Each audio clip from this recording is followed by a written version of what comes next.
Hello दोस्तों, मैं निशा पांडे आप सभी का स्वागत करती हूँ अपने एक नए ब्लॉग में। आप लोग अगर हमारे चैनल पर नए हो तो प्लीज़ हमारे चैनल को सब्सक्राइब कर दीजिएगा और बेल आइकन दबाना ना भूलिएगा।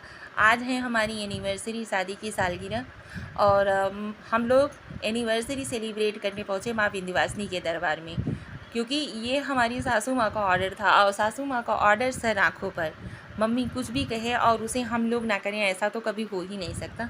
हम लोग यहाँ मैया का दर्शन करते हुए चोरी चुपके से थोड़ी सी वीडियो बना रहे थे, क्योंकि यहाँ पे फ़ोन अंदर ना अलाउड नहीं होता है।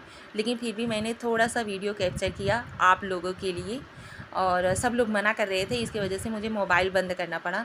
माँ का इतना सटीक दर्शन हुआ ना, इतना अच्छे से दर्शन हुआ ना कि पूछो ही मत।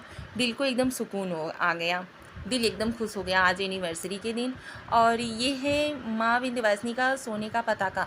लोग कहते हैं ना कि अगर जैसे कि विंध्याचल और आओ और मैया का दर्शन ना मिले ना, किसी कारणवश, जैसे भीड़ ज़्यादा होती है माँ के दरबार में ना, तो ये जो सोने का ध्वज होता है ना, इसका भी अगर आप दर्शन कर लो ना, तो जितना माँ का दर्शन करने से फल मिलता है, उतना ही फल इस ध्वज को देखने से भी मिलता है।